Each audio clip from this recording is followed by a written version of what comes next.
গায়ে হলুদ কিংবা যে কোনো অনুষ্ঠানের মধ্যে যদি একটা সুন্দর কেক থাকে তাহলে অনুষ্ঠানের লুকটাই পুরো চেঞ্জ হয়ে যায়। আসসালামু আলাইকুম। আজকে ভিডিওতে আপনাদের জন্য নিয়ে এসেছি খুবই সুন্দর কালারফুল একটা গায়ে হলুদের কেকের ডেকোরেশন ভিডিও। এটা হচ্ছে একটা ফ্লোরাল কেক ডেকোরেশন করব আজকে। এটা হচ্ছে একটা 2.5 পাউন্ডের চকলেট স্পঞ্জ কেক। তো এটাকে হচ্ছে আমি গ্রাম কোট করে ফাইনাল ফিনিশিংটা দেওয়ার জন্য এখানে হচ্ছে ক্রিম দিয়ে কোট করে নিচ্ছি। আপনারা নিশ্চয়ই চকলেট কেকটা দেখে বুঝতে পারতেছেন এখানে অনেক চকলেট ইউজ করা হয়েছে। এটা একটা চকলেটি কেক, মানে যারা চকলেট লাভার আছেন তাদের জন্য এটা বেস্ট একটা কেক হবে। তো মানে আমার পেজে চকলেট কেকগুলো সবাই অনেক বেশি পছন্দ করে, আলহামদুলিল্লাহ। তো এটাকে হচ্ছে আমি সুন্দরভাবে কভার করে নিচ্ছি, আপনারা দেখতে পাচ্ছেন। এটা হচ্ছে বোর্ড ছিল 10/40। তারপর হচ্ছে এখন আমি এখানে হচ্ছে ইয়েলো কালারের একটা শেড করে নিলাম। অল্প ক্রিমের মধ্যে ইয়েলো ফুড কালারটা মিশিয়ে নিয়েছি। এভাবে হচ্ছে মানে কালার মিক্স করে অল্প ক্রিমের মধ্যে দিলে কেকের মানে টেস্টটা ভালো থাকে। এরপর হচ্ছে অল্প ফুড কালার দিয়ে সুন্দরভাবে কাজ করা যায়। তো আপনারা আপনাদের পছন্দ অনুযায়ী যেভাবে সহজ ওভাবে করে নিতে পারেন। এখন হচ্ছে আমি একটা ব্রেড নাইফের সাহায্যে ডিজাইন করে নিলাম। বড় কেকগুলোতে আসলে ফিনিশিং আনা একটু সময়, তাই আমি সময় লাগে, সেজন্য হচ্ছে আমি এখানে ব্রেড নাইফের সাহায্যে একটা ডিজাইন করে দিচ্ছি। আপনারা চাইলে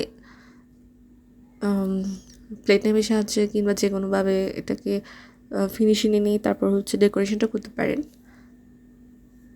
তো এটা যেহেতু ফ্লোরাল কেক ডিজাইন হবে, সেজন্য আমি এখানে হচ্ছে প্লেট নাইফ যেগুলো আছে মানে পাতা বানাই ওগুলো দিয়ে হচ্ছে এখানে পাতা বানিয়ে নিচ্ছি।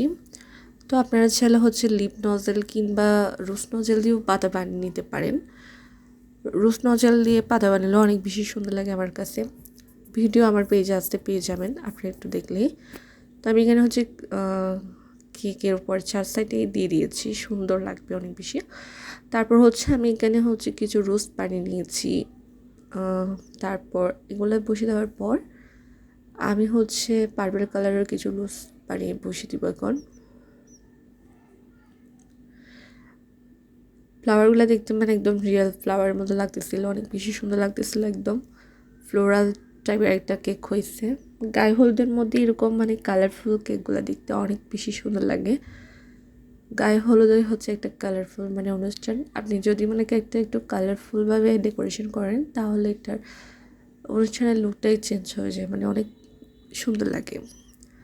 এরপর আমি কেন হচ্ছে একটা 133 নম্বর যেই ছোট্ট স্টার নজেলটা আছে ওইটা দিয়ে হচ্ছে একটা বর্ডার করে নিচ্ছি। বর্ডারটা দিলে হচ্ছে মানে কেকের লুকটা মানে চেঞ্জ হয়ে যায়। আপনারা চাইলে এটা স্কিপ করতে পারেন, কিংবা যেগুলো যে গোল্ডেন লিপগুলো আছে ওইগুলো দিয়েই সাজাতে পারেন। এরপর হচ্ছে আমি একটা ফন্ডেন্টের মধ্যে নাম লিখে নিয়েছি, ওইটা বসিয়ে দিলাম। এরপর এখানে হচ্ছে একটা শাড়ি বানিয়েছি। তারপর হচ্ছে পানের একটা প্লেট বানিয়েছি। এরপর হচ্ছে দুটো মেহেন্দি বানিয়ে বসিয়ে দিলাম। আপনারা আপনাদের পছন্দ অনুযায়ী যে কোনো টপার বানিয়ে নিতে পারেন। এরপর হচ্ছে আমি একটা 102 নাম্বার রুশ নজেল দিয়ে চেরি ফুল ডিজাইন করে নিচ্ছি, দেখতে অনেক বেশি সুন্দর লাগবে এটা। তো আপনারা আপনাদের পছন্দ অনুযায়ী যে কোনো ফ্লাওয়ার বানিয়ে নিতে পারেন। কেকটা মানে সামনাসামনি দেখতে আরও বেশি সুন্দর লাগতেছিল। আমি এটার পিক দেওয়ার পর আপনারা অনেকেই পছন্দ করছেন, ধন্যবাদ সবাইকে। যেখানে যেখানে ফাঁকা আছে আমি ওখানে হচ্ছে চেয়ার ফুলের ডিজাইনটা করে নিয়েছি। এরপর হচ্ছে একদম যে 0 সাইজের সুগার বলটা আছে ওটা দিয়ে দিলাম। এরপর হচ্ছে চেরি ফুলের মাঝখানে কিছু সুগার বল দিয়ে দিচ্ছি, এতে করে ফ্লাওয়ারটা দেখতে অনেক বেশি সুন্দর লাগবে, মানে রিয়েলের মতো। এরপর এখানে হচ্ছে আমি এগুলো দেওয়ার পর আমার কেকের ডেকোরেশনটা কমপ্লিট হয়ে যাবে। তো কেমন হয়েছে অবশ্যই কমেন্ট করে জানাতে পারেন। ভালো লাগলে ভিডিওটা শেয়ার করবেন আর ফলো দিয়ে আমার পেজের সাথে থাকবেন নতুন ভিডিও পাওয়ার জন্য।